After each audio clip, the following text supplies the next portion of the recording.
And joining us right now on the Rothman Orthopaedics guest line, one of everyone's favorite members of the 93 Phillies, Tommy Greene joins us. Tommy, what's up, buddy? Hey, how you doing, man? Good to be with you. It's great to be with you. Now, you've already had a busy day on Sunday. Had a busy day. You're doing radio. You're at the game, doing radio again. You're just all over the Phillies these days, my friend. Well, I mean, Sundays are a busy day for me, and it's good. I mean, it keeps me involved. I wish I was doing a little bit more, but that's just the way things are. Yeah, Gotcha. It's to be on with you. Yeah, exactly. And we're grateful to have you. Okay, so Tommy, I'm trying to book you for the show. Phillies are winning 9 in a row, and of course, they let a little bit of the air out of the balloon today. So I'll ask you this, or Sunday, I should say. Yeah. So I'll ask you this: when it comes to the last 9 games you've watched of the Phillies before Sunday, is there something Rob Tomson is doing? Is there something the Phillies clubhouse is doing differently? What has changed since this team has moved on from Joe Girardi? Well, I mean, the talent's it's always been there. You know, it's just playing good baseball. It's not making the little mistakes as you saw today, you know, that starts and gets the ball rolling in the wrong way and you get down early, you know, and it's that type of thing. I look at what happened with Joe and what was going on. You know, I'm on the guys more because I took it personally if something happened to me like that, you know, when one of my managers was let go. You know, it happened to me, you know, a couple times. And, you know, it's just I can be better. I took it personal. Yes, I could have done a better job maybe and helped out. And I think everybody, is like that a little bit being a ball player. They think we're not playing good ball now. We need to take better ball. So it's paying attention to, it's not that they weren't doing it. It's just the emphasis kind of comes up on it a little bit more. And you want to do well. It's not that before they didn't. It's just the way it goes sometimes. The talent's in the room. It's about not making the mistakes, doing the little things that help you win ball games, and that's what they've been doing. Mm-hmm. You know? Now, so what it sounds like is a lot of people will look at a manager being just before a manager is fired. People will say, you know, sometimes you just need to let the players know people could be losing their jobs. And do you think this is one of the things that has settled in with this clubhouse right now? It's, oh, look, they've already moved on from the manager, so now I got to take more responsibility. Well, I mean, it goes like that sometimes, but you know, the accountability of being a baseball player. I mean, you learn quickly when you get into the business of playing baseball. When you come out of the college ranks and the high school ranks, you learn it's a business pretty quick because you're getting paid to do a job, and you got a number rather less than, you know.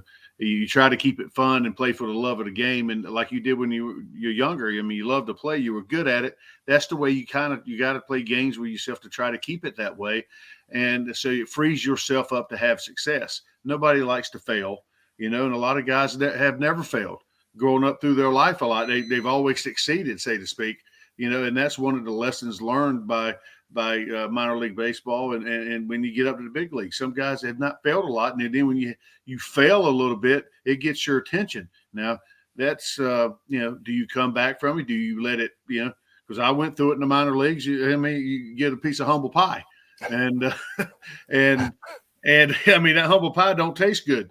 So either you fold and quit and go home, or you say, hey, I can be better. I'm going to be better. And that's the way, even in the big leagues, when guys make it there, and because there's one thing making it there, there's another thing staying there, you know, and that comes down to consistency of doing the little things day in and day out, you know. So I mean, and what Rob's done, I think what we, you know, sort of talked about a little bit, noticed a little bit. I mean, the lineup sort of stayed pretty steady, yeah. You know, they've been dealt some cards a little bit, but they've had to do. But you know, the young guys have been pulling their weight. I mean, turning the lineup over, doing something, coming up big. Stott being one of Verling the other day, and I mean, it's those things the little things that mean a lot. That the base hit here and there that turns it over, gets it to the guys up in the top of the order that you want to get to, that have been day in and day out, so to speak, on a consistent basis. Speaking of Harper, doing the job, you know, and that now that Schwarber's pretty hot, you know, they can cause damage up top, and Hoskins the same way. So I mean, you know, it's a good time to get the Phillies fan. You can feel it in the ballpark today a little bit. They're excited about them winning. winning again on a consistent basis. Yeah, they're going to lose a game here and there, and sometimes it's going to be ugly sometimes. But hey, bottom line, it comes down to winning series. That's what they got to do. They got to win series, and a homestand. If they got to win 2 or 3, or 3 or 4. And that's how you get back into it, and you get where you need to be at the end of the season with a chance to get into the postseason, because now you got a great chance to get in. It's not like it used to be where you had to win your division straight out. You got a chance for a wild card and whatever else you can get in on, and it's about who's hot going at the end of the season, because a team that's hot getting in on a wild card or something, and they got their pitching lined up, and they look out, they can cause trouble. Philly was a victim of that one time with the Cardinals. So, no, I remember it well. We all do, certainly.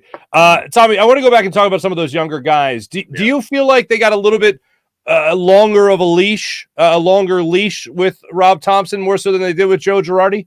Well, I mean, you got him there. I think you need to play him. Okay. I mean, especially somebody like Stott. You got to see if he can do what you got him there. You don't want him riding the pine. And that type of thing. I think he needs to play. The handling of those two guys, him playing, with Didi healthy now. Didi's been hitting. When he's played, he's hit the ball well. He's bat 300. Mm-hmm. He's got to do some shuffling as far as that's concerned. If you're going to keep him at short, or you can give him place Stott at a couple of different positions, you can do that. But I think he's the type of guy you got to let play and see if he can get his bat going a little bit. Because, as you see in the last week, he's hitting over 300 for the last, 7 games or more, So, you get – and confidence is key with the young guys, him believing that he can play here. And he's never going to know. If he gets that confidence, you don't give him the ball or give him a chance to play. And in my case, it was the same way where Fugoshi said, hey, you got the ball. Let's go. And so and bottom line, that comes out, it gives you a chance to go out there and succeed. Terry Mulholland hit it on the head with me back in the day. I threw the no-hitter. The no-hitter was one thing, but also it was the game after I pitched against the same team and shut them out again against Montreal again 5 days later at home. And it was the validation game for me. The same team, big league hitters, see you again, being a young guy. Terry said, that no hitter's going to do wonders. He told me, you feel like you belong. You feel you can do it. Not just throw a no hitter, but do the job. It needs to be done. So and it's right, and it goes that way with everyday players. Or what? You have that success, it breeds confidence. Confidence breeds success. Success. It works hand in hand. Now, what did it mean to you as a young player in the moments that you didn't perform well, and the manager still went back to you and still showed you that he had trust and confidence in you? Well, yeah, that's for your team and your manager to do that. This is because you're going to struggle, man. It's a game of failure overall. The best hit 300. That's failing, 3 out of 10, whatever you want to equals out to be. Pitching for the most part is a little bit different, but most times you're not striking out everybody. You're getting hit. You're giving up hits. You're giving up home runs. It's about the team winning the day you pitch. That's what mattered to me. Does the team win when I pitch? We find a way to win. Now, does it mean I don't give up any runs or whatever? Some days you do, some days you don't. Some days you give up more than you don't. But do you find a way to keep it there so we win? Do you do your job, the little things that gives us that chance? And that's the thing, So to get that vote of confidence from a manager or something like that he believes I can do the job, or he leaves me in for back when the National League was National League and the pitcher gets a chance to hit, and he leaves me in there to hit, means something because I'm pitching well. Mm-hmm. He says, you got a chance to run it in some. He did that a few times, sometimes with me. Because he also knew that I could do my job in bunting to get the thing over.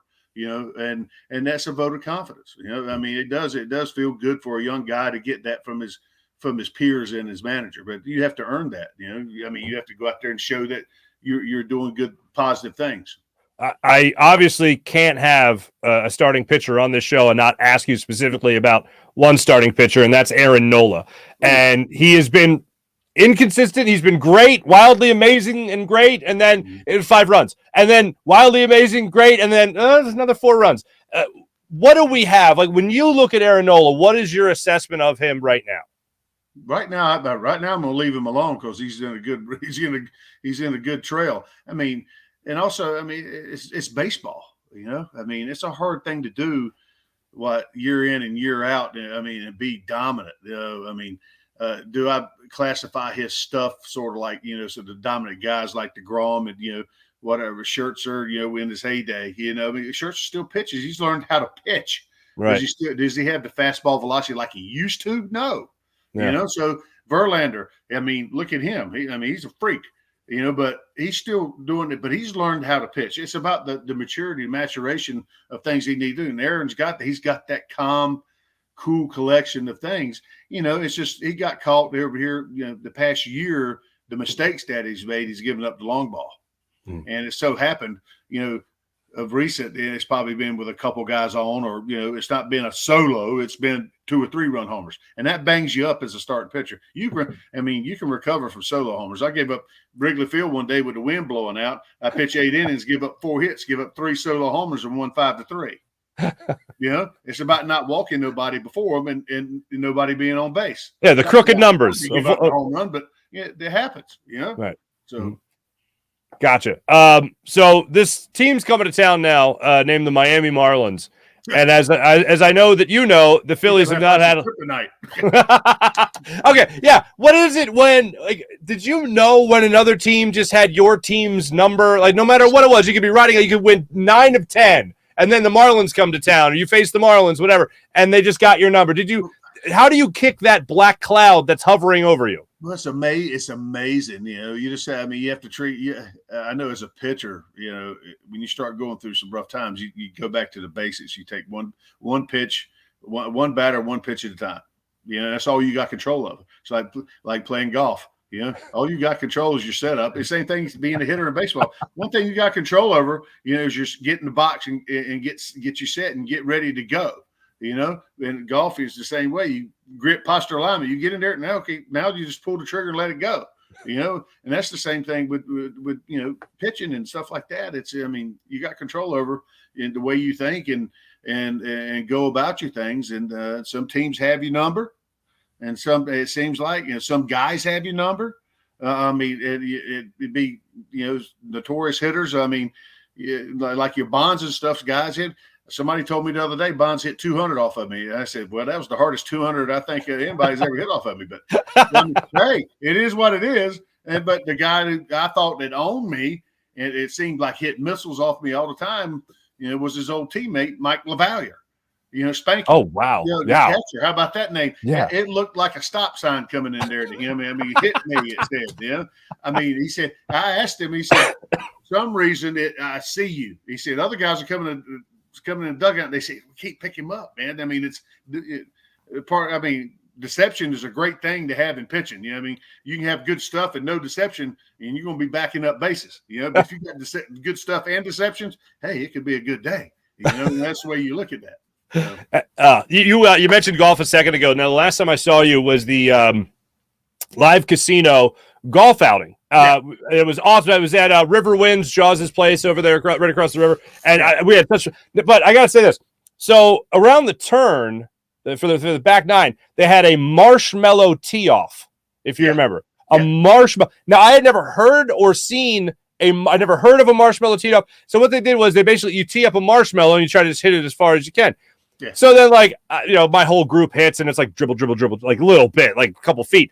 And we're like, well, who's winning? And they're like, Tommy Greene. And we're like, well, why the hell are we even trying? Because you, sir, can crush a marshmallow and you sure as hell can crush a golf ball.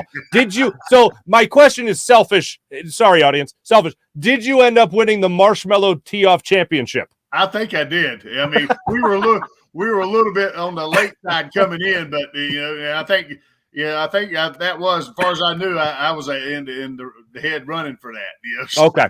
All right. I teed it low, let it go. A lot of people tee it high. Yeah, I teed it low. You know, low and let it go. I love it. All right, I'll remember that for the next marshmallow tee off I'm a part of. But congratulations on your championship. You're a very humble man about it. Yeah. I would have texted everybody. Tommy, when it comes to that 93 team, and I have to ask you about this, I'm obligated to. Was it as much fun as it looked from the outside looking in? More. That's what I thought. It was more fun. Those guys are like brothers. I mean, and God forbid we've lost too many of them already. We're too young for that. I mean, even with coaches and stuff, we're losing guys off that squad. But I tell you what, the memories are there. And the good times are there. The old adage, what happens in the clubhouse stays in the clubhouse. It better stay in that clubhouse because we had a lot of good times, man. It was, I mean, in all seriousness about it, we spent you spend a lot of time together as a baseball team, but, we there's a core to that group. We spent a lot of time together, after games, and we didn't run out of the ballpark, or do anything. Times are different now. We didn't have cell phones and cameras and, but if we wanted to have a pop with the foam on top, a little beer is what I call it. We sit there and talked about the ball game afterwards, after the media, after we dealt with, what our jobs and part of that, we had to deal with. It was, we talked about things, and I mean, just baseball and life sometimes, and a lot of good laughing and a lot of good discussions. It was serious, So, I mean, and sometimes you just, sit back and listen. And I was like, with Dutch and them start talking, it's like E.F. Hutton as a young guy. Hey, you shut up and listen. I mean, that's the piece of advice I got from Willie Stargell back in the day. Hey, you got a lot of, you get in a room with people that's been there and played a lot of years of experience. He says, hey, you're a young guy. He said, shut up and listen. You might learn something. I said, because you don't know it all. A lot of people, they said, and I can see that. And the game's changed. A lot of people come up. I mean, kids and stuff come. I mean, they, sometimes that'd be some of the advice I'd tell kids, young guys who say, hey, you get around some of the guys that've been here, some of the old guys, don't forget where you come from a little bit, where this game come from. People paved the road for you a little bit, but you might be able to learn something that might be able to help you. And then the other piece of advice was, Willie said, he says, don't be afraid to ask questions. If you got it, go up and talk. Don't, sometimes, you go and ask the question to the guys you need to talk to, So it made sense to me. I was lucky I met Willie. He was part of the Braves coaching, throughout the, he rode around a little bit to meet him. And I grew up watching him on TV. Not a lot. Sunday game of the week is all I got the chance to watch. And that was when it was raining. So, and he was playing a lot. So I got a lot of respect. I got to meet some of the guys I grew up watching on Sunday. So, that was a good piece of advice he always gave me, and I always tell it. So beautiful. No, that's great. That's great. And for any walk of life too. For any young person looking to get started in business, that's great. Yeah. Tommy, before we let you go, we like to do a little thing with first-time guests called the Farzy 5.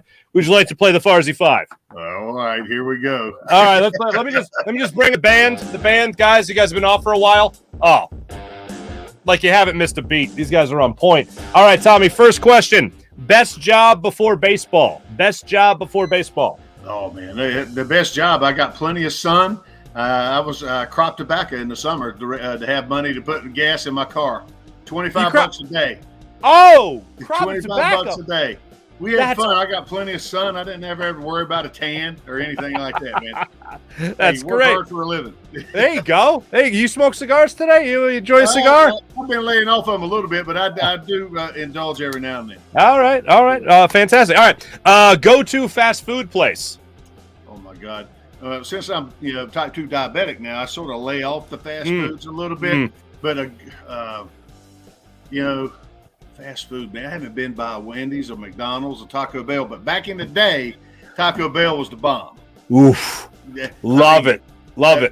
Chicken burrito or something like that at the end. I mean, I was all about something like that. Oh, absolutely. I could go that way with you, but now I don't eat a lot of that stuff. If I go to a fast food place, last time I went one, I can't remember, after I got diagnosed, how long it's been, 12 years ago, was I got a salad. From like McDonald's or something like that. Yeah. You're a responsible man. You're responsible. You're a better man than I'll tell you that much. There's no way I'm turning down 3 tacos and nachos Bella Grande. You know what I'm saying? Anyway, that's just, I don't want to put those thoughts in your head. All right. First date deal breaker. You're a happily married man, but in your dating days, first date deal breaker. Oh my God. I mean, thinking about that, I mean, she's crushing Taco Bell right in front of you. So happy to go out on a date. I mean, a deal breaker. I mean, God, I hate waiting. I hate waiting. Oh, that's a great one. I mean, I like to be on time. She tells me 8, be ready. Yeah. I mean, for the record, start out the evening. If you're trying to set something up, you got something on schedule and stuff like that. So, I mean, that could be a deal breaker to me a little bit. Now, I want somebody that values my time too. I guess that's it.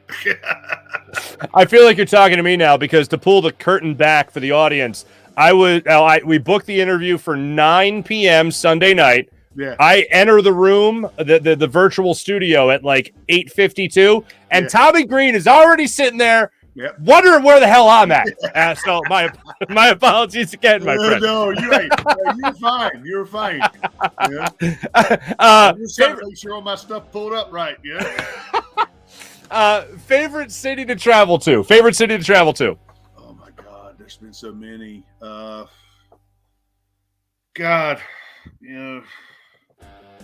I like every major league city. There's always something new and fun. Where I tended to like to go, not necessarily like to play back in the day, was San Francisco. Because it tended to be, we got a chance to be a little bit normal. We played a lot of day games there, just like Chicago. Chicago was one of those cities. So we got a chance back in the day to be sort of normal. We'd play afternoon games and be able to go out to dinner, and we'd go out to the wharf and eat at Skoma's. And talking about good food. Got a chance to be. So I remember that. You enjoy that. So wow. We travel around to go to different places now, but a lot of it's like not cruises, but like destinations. We go to the islands or something like that. But city wise, I haven't been to San Francisco so long, but that was back in the day my favorite one. Gotcha. That's great, and that's a totally different perspective to think of it as like working a night shift usually in baseball, and then getting to quote unquote That's wild. That's wild to me. And then finally, I've known you for a while now, and I know you to be one hell of a nice guy. But what makes Tommy Greene beep his horn in traffic? Oh, when people are still sitting, when the light's green, they're still sitting there, on their cell phone. Or something like that. I go nuts, it's not that I lay on it. I give them a couple beeps, let's go. Hey, hustle up. That bothers me, but I'm not one of those. See, I grew up, obviously in the South, and we're riding down the road. You got your arm on the steering wheel like this, and everybody comes by you, you're waving at them. Up here, you're liable to get what? You're liable to get the bird shot at you, So, I'm just a laid-back guy, so I'm not a guy that causes trouble. I don't have road rage or anything like that. My wife would tell you, I'm the most patient guy She's like, why am I going to get all upset at the way people do things? My wife, I wish I could video her and have everybody to see that little girl, that awesome little woman, turning into the beast, behind the wheel and a sailor. The way she talks to other drivers is unbelievable. Does she do the when you guys are going around? What else? Say that again. Does she do the driving when you guys are going around? No. Correct. No. Well, I drive. She drives from the back seat. Back seat driving. So, let's put it that way. I got you. Tommy, this is one of the best Farzy Fives we've ever done. Let me just tell the band to quiet down. Guys, you can take it off. You're good. All right, thank you. They sounded good, though. They sounded good. Tommy, such a pleasure catching up with you, man. You are the man. I really appreciate it. Tommy Greene joining us on the Rothman Orthopaedics guest line.